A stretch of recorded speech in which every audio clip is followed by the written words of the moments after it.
بسم اللہ الرحمن الرحیم. اجر امت نے کچھ اس طرح دیا زینب کو، اجر امت نے کچھ اس طرح دیا زینب کو، شمر نے ایسی اتاری ہے کہ پھر شام تلک شمر نے ایسی اتاری ہے کہ پھر شام تلک ڈھونڈتی رہ گئی زینب کی رضا زینب کو،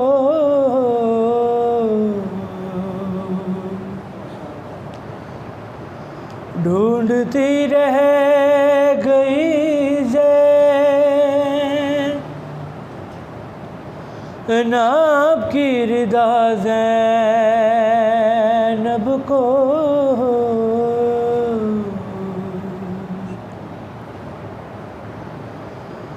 موت سے کم نہ تھا بازار میں جانا اکبر،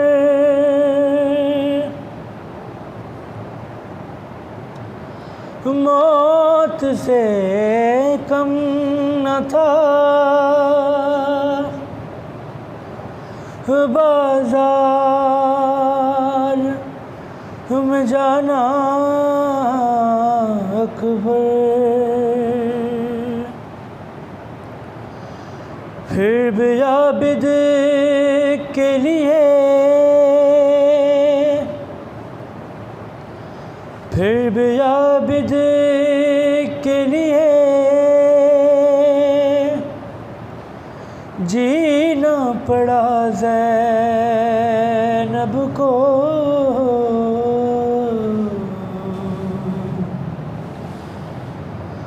پھر بھی عابد کے لیے جینا پڑا زینب کو،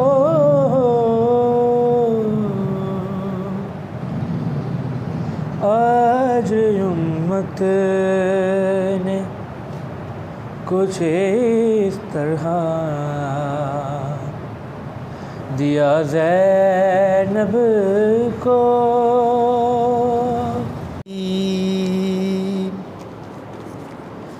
من الشیطان اللعین الرجیم، بسم اللہ الرحمن الرحیم، الحمد للہ رب العالمین، ثم الصلاۃ والسلام والتحیۃ والاکرام علی نبینا مکی المدنی ابی القاسم محمد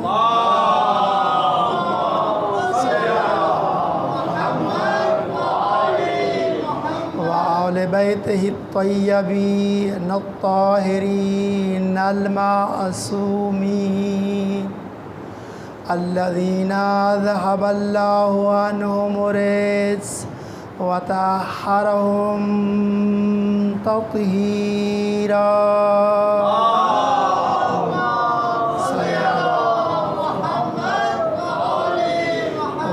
لعنة الله على أعدائهم أجمعين.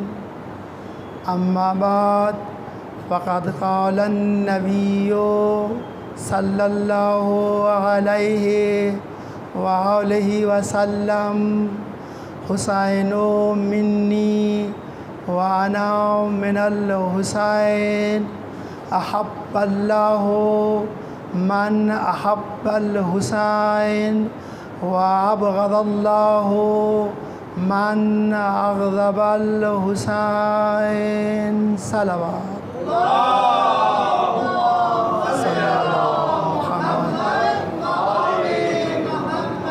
ہمیشہ کی طرح سب سے پہلے دعا ہے کہ خداوند آپ مومنین، نماز گزاران، بزرگان کا اس مقام مقدس فرش اعظم پہ آنا خدا اپنی بارگاہ میں قبول فرمائے. محمد وال محمد کے صدقے یقیناً حاجات رکھتے ہیں ہم سب، آپ سب. اس ذکر کے صدقے خدا تمام کی حاجات کو برآوردہ فرمائے. اور یہ بھی ہے کہ جیسا کہ آپ کو معلوم ہے ہمارے جوان، ہمارے شہداء یا کہیے پاک فوج کے وہ شہداء جو ایک حادثے میں، ایک سانحے میں ہم سے جدا ہو گئے. جیسا کہ آپ کو معلوم ہے ہمارے فوجی جو ہے نا 6 ایک ہیلی کاپٹر کی صورت میں جو ہیلی کاپٹر گر گیا، ان کی کیا ہے جدائی کا ایک صدمہ ہے. لہٰذا ان سب کے ایصال کے لیے اور آپ سب کے مرحومین کے لیے ایک فاتحہ پڑھتے ہیں. تمام علماء، مراجع، طلاب، شہداء، بے وارث مومنین، آپ حاضرین مومنین اور بانیان مجلس اور خصوصاً ہمارے فوجی جوانوں کے لیے الفاتحہ. بسم اللہ الرحمن الرحیم. الرحمن الرحیم مالک یوم الدین ایاک نعبد و ایاک نستعین اهدنا الصراط المستقیم صراط الذین انعمت علیہم غیر المغضوب علیہم ولا الضالین. بسم اللہ الرحمن الرحیم. قل هو الله احد الصمد لم یلد ولم یولد. بسم اللہ الرحمن الرحیم. قل هو الله احد الله الصمد لم یلد ولم یولد ولم یکن له کفوا احد. بسم اللہ الرحمن الرحیم. قل هو الله احد الله الصمد لم یلد ولم یولد ولم یکن له کفوا احد. اللهم صل على محمد وعلى محمد. درود بھیجیے محمد وعلى محمد پر.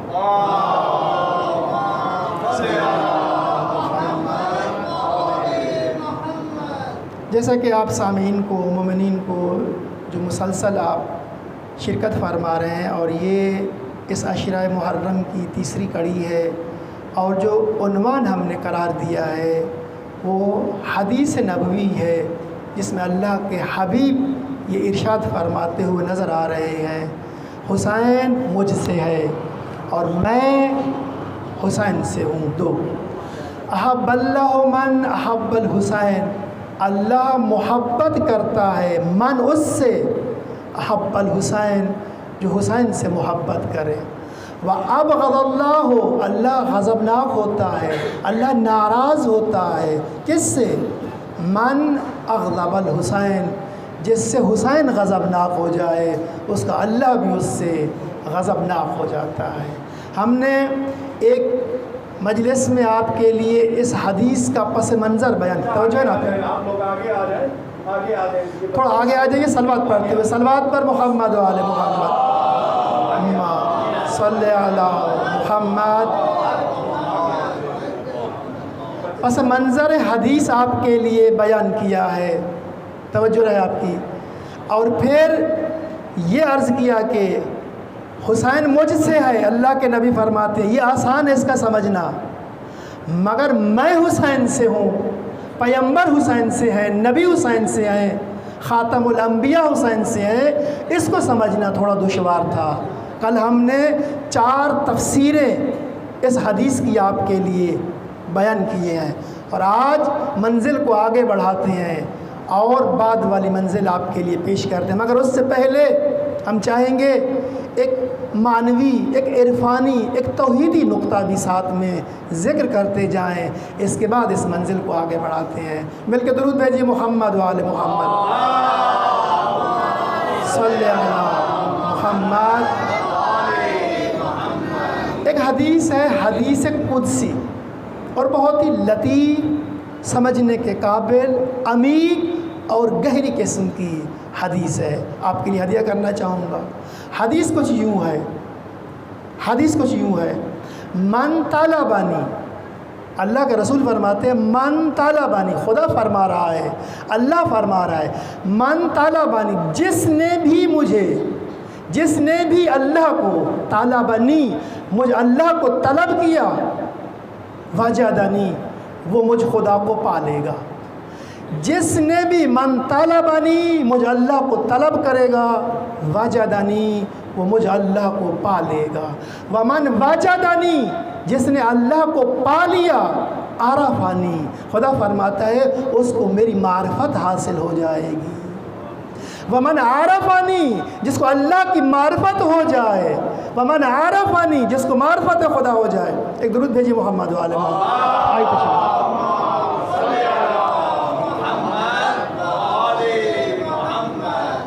صاحبان علم سے قصب اجازت لیتے ہوئے کہ جسارت نہ ہو، لب کشائی کرتا ہوں، خصوصاً ہمارے آقا صاحب موجود ہیں تو عرض کر رہا تھا، حدیث قدسی ہے، توجہ رکھیے گا، من طالبانی، جس نے بھی مجھ اللہ کو طلب کیا، وجدنی، وہ مجھے پا لے گا۔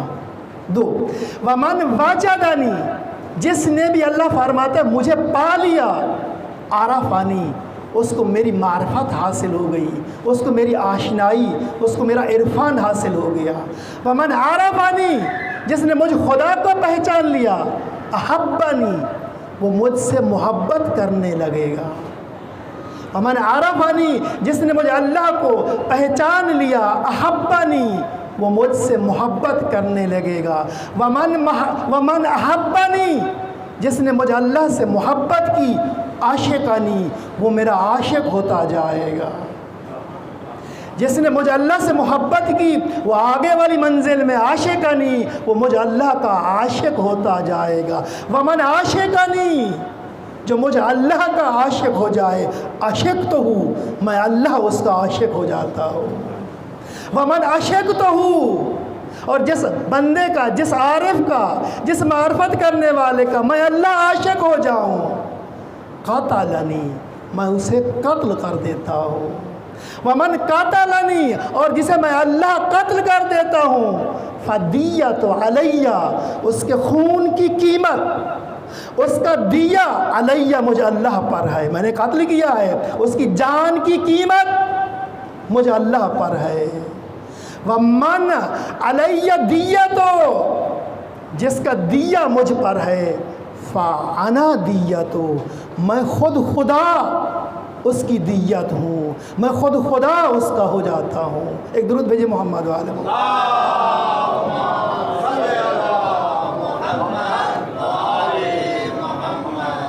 من طالبانی، تھوڑی سی وضاحت دیں گے پھر کیا ہے اپنی منزل سے متصل ہو جائیں گے۔ من وجدنی، من طالبانی، جس نے مجھے طلب کیا، وجدنی، وہ مجھے پا لے گا۔ اے اللہ، تو کہاں نہیں ہے کہ تیرا بندہ تجھے طلب کرے اور تو اسے مل جائے۔ اس کے لیے آیت ذکر کروں گا۔ خدا فرماتا ہے سنریہم، ہم بہت جلد دکھائیں گے، آیاتنا، اپنی نشانیوں کو، فی انفسہم، ان کے نفسوں کے اندر، ہم اپنی نشانیوں کو بہت جلد، خدا فرماتا ہے، ان کے اندر، ان کے نفسوں کے اندر، ان کی جان کے اندر، سنریہم، بہت جلد دکھا دیں گے، وفی الآفاق، اس کے اندر سے باہر کی دنیا میں بھی ہم اپنی نشانیوں کا جلوہ دکھا دیں گے۔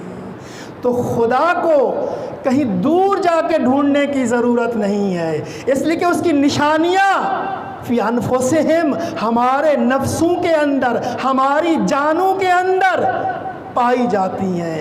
پھر ضرورت کس بات کی ہے؟ جب اس کی نشانیاں ہمارے اندر ہیں تو ہم اس کو کیسے پائیں، کہاں پائیں گے؟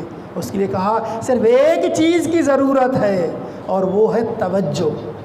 تم فقط نعمت الہی، آیت الہی، وجود خدا، خدا کی طرف تھوڑی سی توجہ کرو، تمہیں خدا ہی خدا نظر آئے گا۔ ایک اور درود بھیجیے محمد والے محمد۔ صلی اللہ انسان کے اندر، نفس کے اندر بہت سارے سسٹم ہیں، دیکھنے کا سسٹم، بصارت کا، کتنی آنکھوں کا سسٹم پیچیدہ ہے، سماعت کا سسٹم، سننے کا سسٹم یہ انسان کے اندر ہے، تنفس سانس لینے کا سسٹم انسان کے اندر ہے، کتنا پیچیدہ سسٹم ہے، انہضام کا سسٹم، غذا کھائی ہضم ہو گئی، یہ بھی انسان، کتنے سسٹم انسان کے اندر پائے جاتے ہیں، اور ہر سسٹم میں کتنا پیچیدگی اور کتنی دقت اور کتنا ایکوریسی پائی جاتی ہے۔ تم فقط توجہ کرو کہ یہ سسٹم کیسے بنایا، کس نے بنایا، کس نے مجھے عطا کیا۔ اگر کسی کی، چھوٹی سی مثال دے رہا ہوں، کسی کی آنکھ خراب ہو جائے نعوذ باللہ، اسے پتہ ہوتا ہے اس بینائی کی قدر کیا ہے، ہاں ڈاکٹر کے پاس جائے گا، خرچ کرے گا، اگر واپس آ جائے تو شکر کرے گا، اگر بینائی واپس نہ آئے تو اسے احساس ہوتا ہے اس ایک نعمت کا کہ اللہ نے مجھے کتنی بڑی نعمت عطا کی ہے۔ لہٰذا بہت ساری نعمتیں، آیتیں ہم انسانوں کے اندر ہیں اس اللہ کی، فقط ایک چیز کی ضرورت ہے، تھوڑی سی توجہ کی ضرورت ہے۔ ایک مثال دے کے آگے بڑھتا ہوں۔ اگر کسی کی آنکھیں میں اینک لگاتا ہو، بہت سارے لوگ اینک لگاتے ہیں، اور اس نے اینک اوپر سر پہ چڑھا دی، اینک لگاتا تھا مگر اینک کیا ہے، سر پہ لگا دی، اوپر کیا ہے، چڑھا دی۔ تھوڑی دیر مثلا لکھنا پڑھنے کا کام ہوا تو اینک کی یاد آئی، کہا ہماری اینک کہاں ہے؟ اب کیا کر رہا ہے؟ اینک کو ڈھونڈ رہا ہے، ادھر جاتا ہے، اس کمرے میں جاتا ہے، اس کمرے میں جاتا ہے، ہاں پورے گھر کو چھان مارا، اینک ہوتی تو ملتی ہے، ڈھونڈتے ڈھونڈتے گھر میں ڈھونڈتے آئینے کے سامنے دیکھا، جب آئینہ سامنے آیا تو دیکھا، حیران ہو گیا، ارے بھائی اینک تو یہاں تھی، میں پورے گھر میں اس کو ڈھونڈتا رہا۔ خدا کی نعمتیں، خدا کی آیات بھی کچھ ایسے ہی ہیں، ہمارے پاس ہیں مگر ہمیں دکھائی نہیں دیتی۔ کیوں؟ اس لیے کہ کوئی آئینہ نہیں ہے، کوئی شیشہ نہیں ہے، یا یوں کہ ہماری توجہ نہیں ہے۔ جب ہماری توجہ ہو جائے گی تو ہمیں ہر لمحہ، ہر جگہ میں ہمارا خدا ہی خدا نظر آئے گا۔ مل کے درود بھیجیے محمد وعلی محمد، صلی علی محمد۔ اور جس نے مجھے طلب کیا، یعنی کیا، جس نے تھوڑی سی توجہ کی، مجھے پا لے گا۔ میں تو تمہاری شہرک کے بھی، نانو اقرب الیہ من حبل ورید، میں تمہاری شہرک کے بھی قریب ہوں۔ ہاں خدا کو پا لیا، اب خدا کو پائے گا عارفانی، خدا کی معرفت ہوگی، خدا کی معرفت کے بعد احبانی، اب خدا کو پسند کرے گا، محبت کرنے لگے گا، خدا کو اپنا محبوب بناتا جائے گا اور خود اس کا حبیب بنتا جائے گا، ایک منزل آگے بڑھے گی۔ فمن احبنی عاشقنی، اب محبت سے آگے گیا، اب خدا سے فقط محبت نہیں ہے، عاشقنی، اب وہ خدا فرماتا ہے میرا عاشق ہوتا جائے گا۔ اب محبت اور عشق میں کتنی منزلیں ہیں، ایک چھوٹا سا اشارہ کر کے آگے بڑھ جاتا ہوں۔ محبت چاہت کا نام ہے، اگر اس چاہت میں شدت آ جائے، اتنی زیادہ چاہت ہو، اتنی زیادہ انس و محبت ہو کہ اسے اس کے علاوہ کچھ نظر نہ آئے، خواب و خوراک کم ہو جائے، اٹھنا بیٹھنا توجہ کم، ہر جگہ میں اسی کا خیال رہے، اسے کہتے ہیں عشق۔ ایک اور مثال دے دوں، عاشقہ کی مثال یوں ہے، اگر ایک درخت ہو اور درخت پر ایک بیل چڑھ جائے، ہاں ایک درخت ہو اور اس پر ایک سبز رنگ کی، کسی بھی رنگ کی بیل چڑھ جائے اور پورے درخت کو اپنی آغوش میں لے لے، تو کہتے ہیں اس بیل نے اس درخت سے عشق کر لیا ہے۔ یعنی کیا؟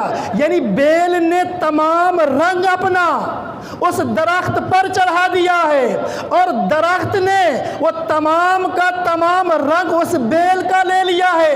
اب کسی کو درخت نظر نہیں آ رہا، ہر طرف وہی بیل ہی بیل، اس بیل کا رنگ ہی رنگ ہے، درخت نظر نہیں آتا۔ جب ایسی منزل پر ہو، جب ایسی منزل پر ہو، عاشقانی، اسے کہتے ہیں خدا کا عاشق۔ یعنی کیا؟ ہر جگہ میں دائیں بائیں اوپر نیچے پھل درخت جہاں بھی دیکھے، اسے خدا کے علاوہ کچھ نظر نظر نہیں آتا۔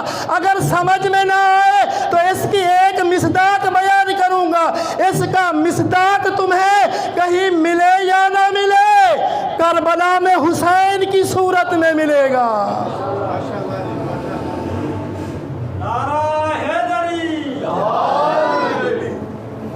آذان ہو رہی ہے، آذان صلی اللہ علیہ وسلم۔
عزیزان گرامی، ایسا خوبصورت مصداق آپ کو ایک کربلا میں ملے گا، مولا امام حسین کی شخصیت کے ذیل میں۔ کیسے دیکھیے، انسان کو کون سی چیز عزیز ہے؟ مال عزیز ہے، جان عزیز ہے، اولاد عزیز ہے، سب سے بڑھ کے اپنی جان انسان کو عزیز ہوتی ہے۔ کربلا میں کیسا نمونہ ملتا ہے۔ اے خدا، اولاد چاہیے، یہ لیجیے آپ کے لیے ہے، جان چاہیے، یہ لیجیے آپ کے لیے۔ کون سی چیز تھی جسے آپ نے قربان نہیں کیا؟ آئیے میں منزل بڑھاتا ہوں، آپ ایک درود بھیجیں محمد و آل محمد۔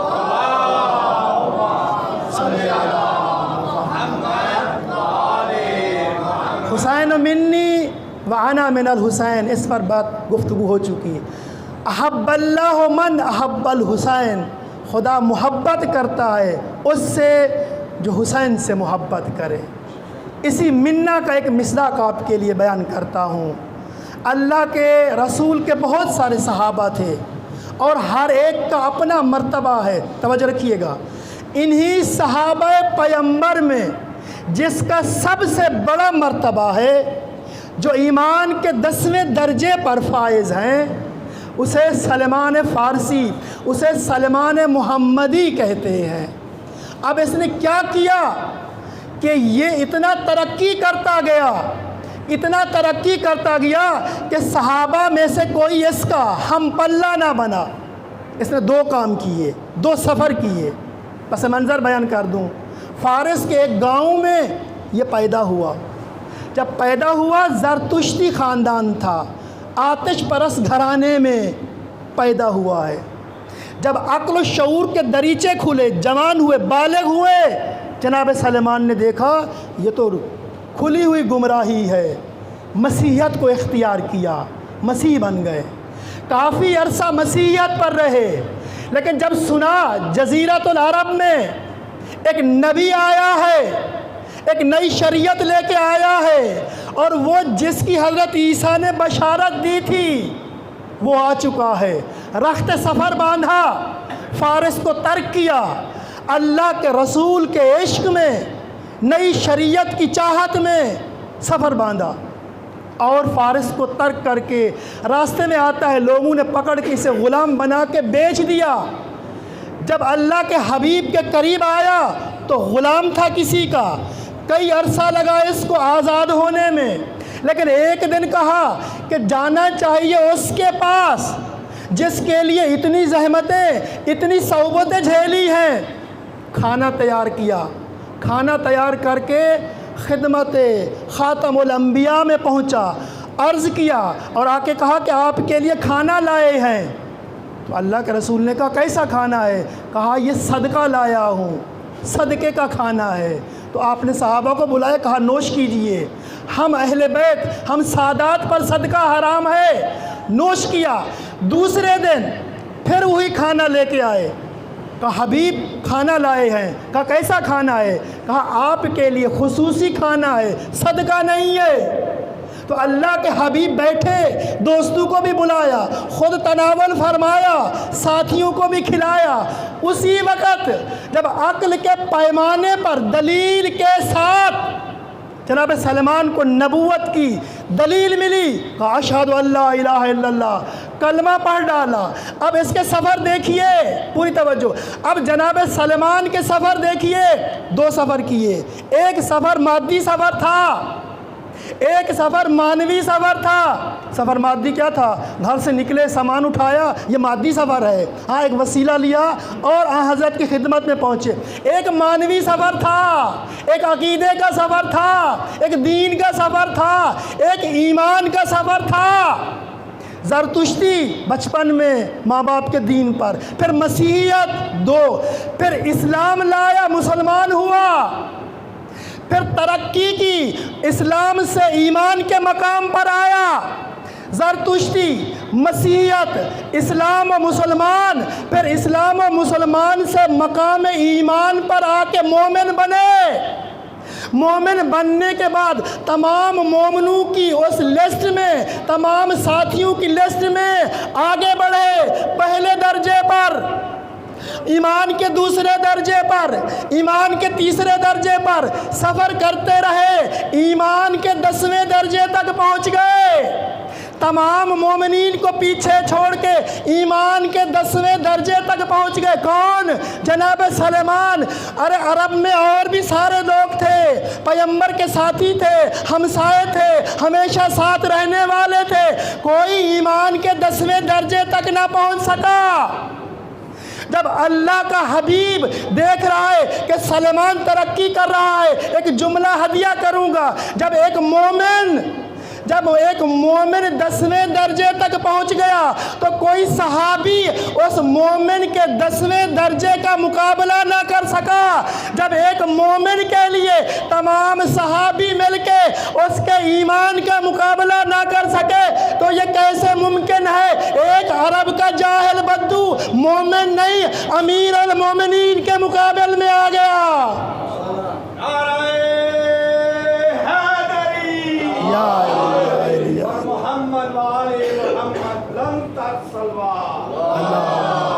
صلی اللہ۔ اب جناب سلمان ترقی کرتے گئے، ایک اور منزل بڑھاؤں گا جس کے لیے میں نے زحمت کی ہے۔ اب فقط ایمان کے 10ویں درجے تک نہیں ہے، اور بھی ترقی کی۔ کیسی ترقی؟ اللہ کے حبیب معصوم نبی نے فرمایا سلمان و منا اہل البیت۔ یہ ایمان کی درجے نہیں ہے، یہ کوئی اور درجہ ہے جہاں تک سلمان پہنچا ہے۔ اگر ایمان کا درجہ، اگر ایمان کی وجہ سے، ایمان کے پہلے دوسرے درجے کی وجہ سے کوئی منا اہل البیت بنتا تو تمام مومن منا اہل بیت ہوتے۔ اور امام حسین کے لیے پیغمبر نے فرمایا حسین منی وَأَنَا مِنَ الحسین۔ توجہ رکھیے گا، امام حسین کے لیے دوہرا رشتہ ہے، یہ پیغمبر سے ہے اور پیغمبر ان سے ہے، لیکن سلمان کے لیے ایک طرفہ رشتہ ہے۔ سلمان ہم سے ہے، ہم سلمان سے نہیں ہیں۔ نعرہ تکبیر، اللہ اکبر، نعرہ تکبیر، اللہ نعرہ رسالت، یا رسول اللہ، نعرہ رسالت، یا رسول اللہ، نعرہ حیدری، نعرہ حیدری، اور محمد و آل محمد بلند تر صلوات۔ صلی علی محمد۔ اب یہ مقام منہ پر ہے، مقام منی پر نہیں ہے۔ مقام منی مخصوص تھا میرے مولا امام حسین کے لیے کہ پیغمبر اس سے ہیں اور یہ پیمبر سے ہیں۔ بس فضائل کے آخری جملے عرض کروں۔ کسی نے پوچھا جناب سلیمان سے، اے سلیمان، ہم ہر وقت نبی کے ساتھ ہیں، اس کے پڑوسی ہیں، ہاں ہر وقت ان کے ساتھ ہیں، کیا بات ہے کہ ہم ایمان کے 10ویں درجے تک یا منہ کے مقام تک نہ پہنچے اور آپ فارس سے آئے، کچھ وقت نبی کی صحبت کو اختیار کیا اور اتنی ساری ترقی کر گئے، گویا کہ ایک حسرت کا مقام ہے۔ تو جناب سلیمان نے جواب دیا، بتاؤں میں سلیمان محمدی کیسے ہوا، میں بتاؤں ایمان کے 10ویں درجے تک کیسے پہنچا، میں بتاؤں منا اہل البیت کی منزل پر کیسے فیضیاب ہوا۔ تو کہا جلدی بتاؤ تاکہ ہم بھی کچھ کر سکیں آپ کے لیے، یعنی آپ کے نقش قدم پر چلتے ہوئے۔ تو جناب سلیمان نے فرمایا، میں نے صرف ایک کام کیا ہے، صرف ایک کام کیا۔ وہ کیا ہے؟ اپنی خواہشات پر اپنے ولی کی خواہش کو مقدم سمجھا، اپنی خواہش نفسانی پر میں نے اپنے زمانے کے ولی کی خواہش کو مقدم کیا۔ میں فارس سے اٹھ کے سلیمان منا اہل البیت بن گیا۔ اس کا مطلب یہ ہوا جو نبی کی صحبت میں رہتے تھے، اگرچہ ظاہری طور پر صحبت نبی میں تھے، مگر اپنی خواہشات تھی، اپنی ضرورتیں تھی، اپنی حاجتیں تھی، اپنے مقاصد تھے جس کی وجہ سے رسول سے ملے تھے۔ لیکن سلیمان ایسے نہیں تھے جو اپنی خواہش تھی رک جاتے، دیکھتے کہ ولی خدا، میرا خدا کیا چاہتا ہے، میرا حبیب کیا چاہتا ہے، اس کے مطابق عمل کرتے۔ تو یہ فارمولہ سلیمان کے لیے نہیں ہے، آج کے مومنوں کے لیے، ہمارے لیے، آپ کے لیے بھی۔ آج بھی اگر کوئی اپنی خواہشات پر اپنے زمانے کے امام کی خواہش کو مقدم کرے تو بعید نہیں ہے وہ اپنے زمانے کا سلیمان بن جائے۔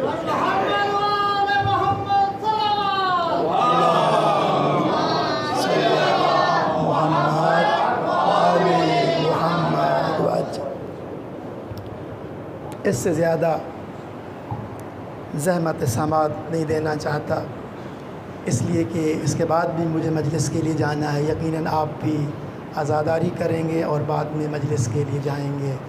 ایک جملہ مصائب کا سنیے اور زحمت تمام۔ محرم نام ہے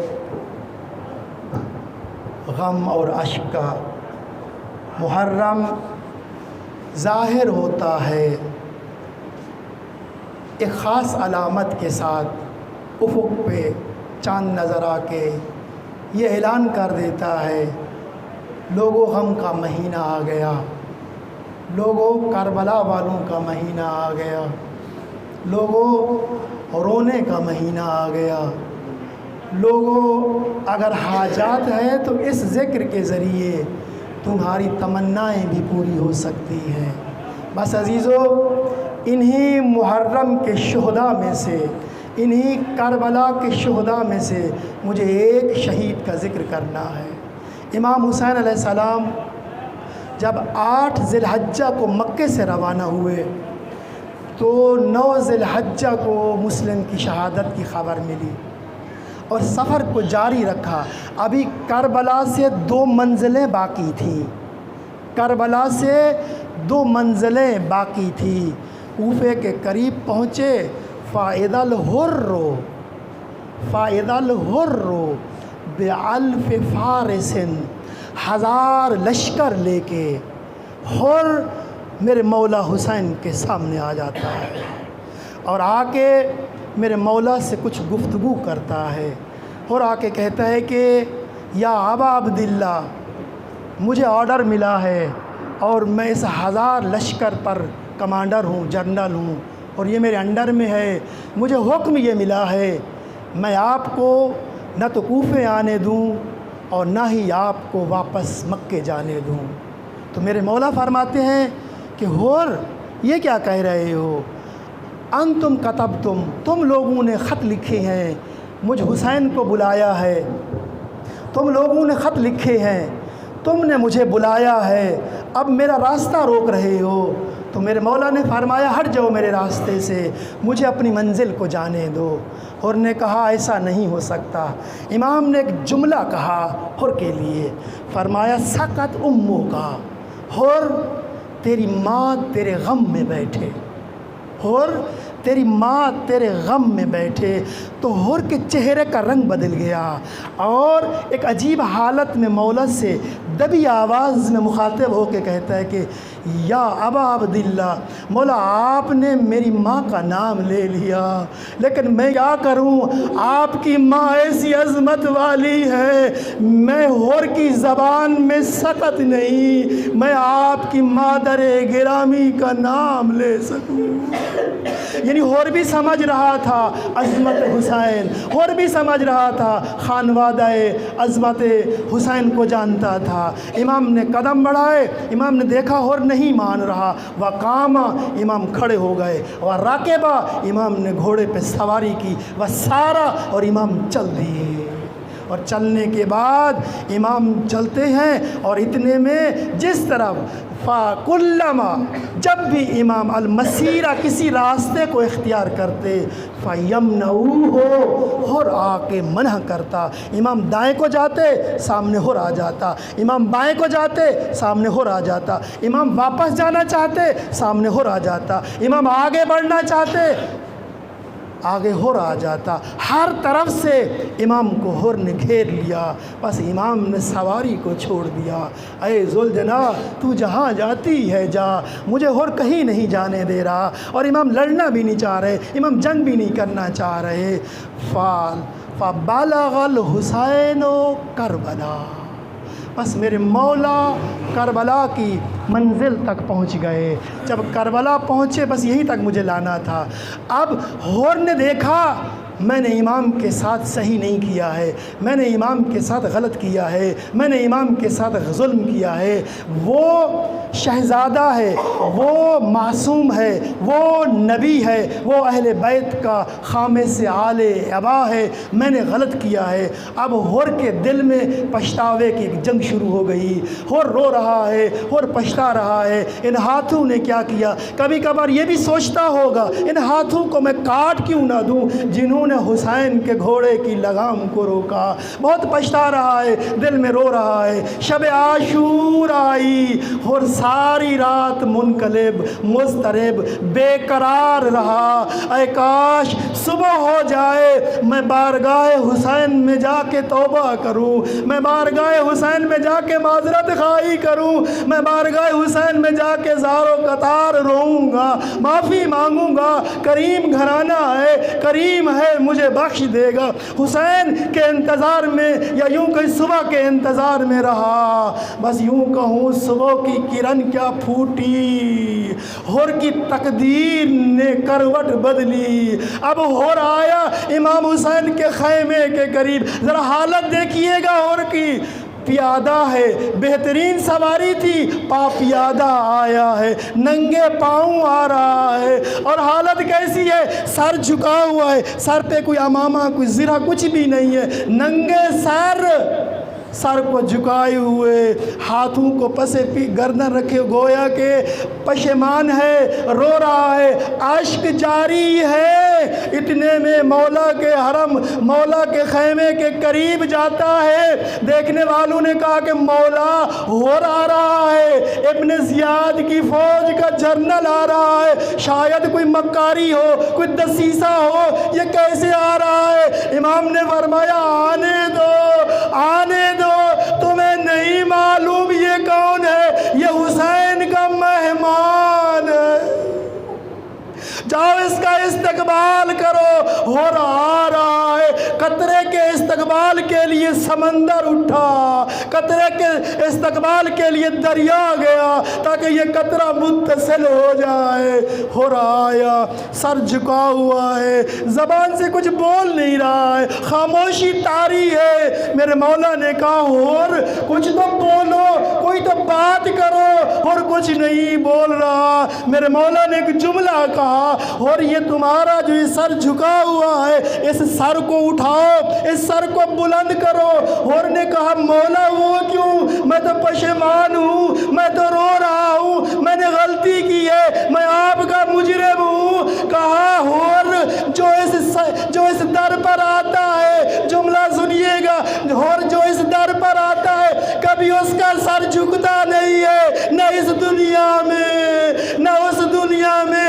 سر کو اٹھاؤ، میری طرف دیکھو۔ اور کی آنکھوں میں اتنا حیا، اتنی ندامت، حسین کی آنکھوں سے آنکھیں نہ ملا سکا۔ پھر سر کو جھکا دیا، دست نیاز بلند کیے، کہ مولا خطا کار آیا ہے، مولا مجرم آیا ہے، معافی کا طلبگار۔ میرے مولا نے کہا تو ہمیں نہیں پہچانتا، جاؤ اور ہم نے تمہیں معاف کیا۔ اتنے میں پاس میں حبیب مظاہر کہا اور تمہیں مبارک ہو۔ علی اکبر نے مبارک دی، عباس نے مبارک دی، سب مبارک ہے، اور تم آزاد ہو گئے ہو، مولا نے تمہیں معاف کر دیا۔ اتنے میں خیمے میں آواز گئی۔ جناب زینب نے پوچھا یہ کیسا شور ہے، کیسی مبارکیں ہیں؟ کہا ایک اور نام کا شخص آیا ہے، یہ وہی ہے جس نے ہمارا راستہ روکا تھا، آج کریم امام نے اسے معاف کر دیا۔ سب مبارکیں دے رہے ہیں۔ کہا میرے اون محمد کو بلاؤ، کہا بیٹا تیار ہو جاؤ، باہر تمہارے ایک ماموں جس کا نام ہو رہا ہے، جا کے مبارکباد دے کے آؤ۔ میں نے مختصر کیا، جب ہور کی ندامت بڑھی، قدموں میں گرا، کہا مولا جنگ کی اجازت، مولا شہادت کی اجازت، مولا موت کی اجازت، مولا مقتل کی اجازت۔ اتنے میں ہور کا بیٹا آ گیا، بابا پہلے میں جاؤں گا۔ اتنے میں بیٹے نے کہا بابا میں جاؤں گا، بس آخری جملہ۔ ہور کا بیٹا میدان میں گیا، بہت جنگ کی، ایک دفعہ کہا السلام علیکہ یا ابا عبداللہ، مولا میرا آخری سلام۔ اتنے میں ہور نے خود کو سنبھالا کہ بیٹے کی لاش پہ جائے، وہاں جا کے دیکھتا ہے، کیا دیکھتا ہے کہ امام حسین پہلے سے پہنچے ہوئے ہیں۔ ہور نے بیٹے کے لاشے کو اٹھانا چاہا، امام نے فرمایا نہیں نہیں، کبھی بھی بوڑھا باپ جوان بیٹے کی لاش نہیں اٹھاتا، میں دست بستہ نیاز کروں گا۔ مولا وہ وقت کیسا جب آپ اکیلے ہوں گے، علی اکبر کا لاشا، جوان بیٹے کا لاشا اور بوڑھا باپ۔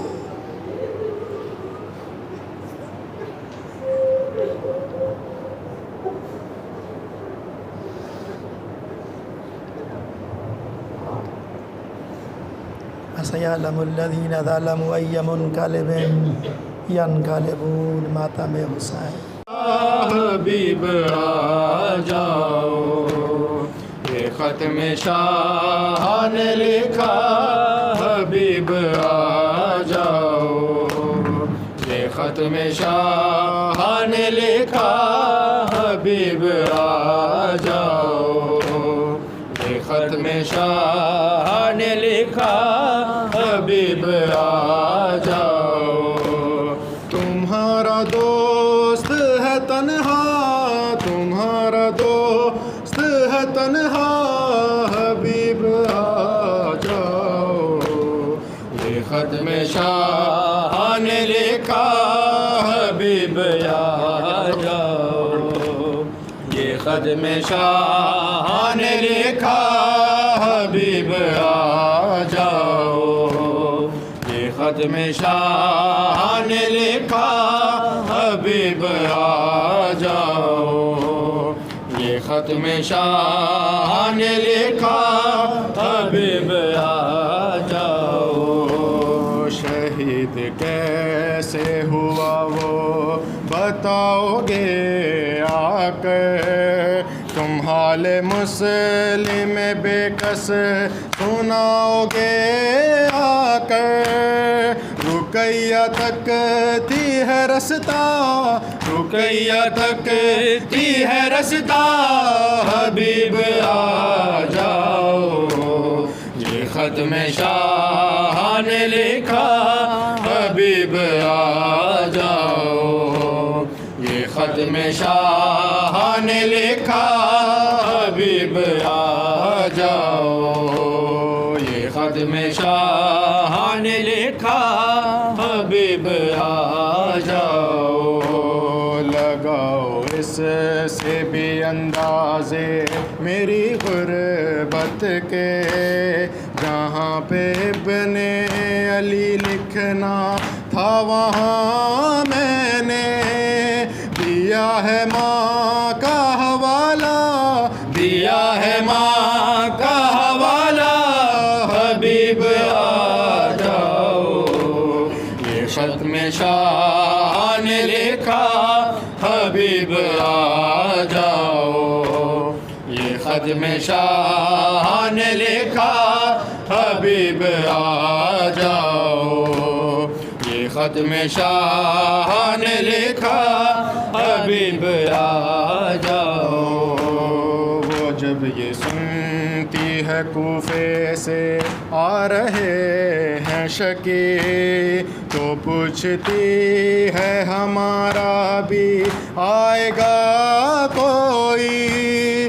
دعائیں دے گی سکینہ دعائیں دے گی سکینہ حبیب آ جاؤ یہ خط میں شاہ نے لکھا حبیب آ جاؤ یہ خط میں شاہ نے لکھا حبیب آ جاؤ یہ خط میں شاہ نے لکھا حبیب آ جاؤ یا حسین مولا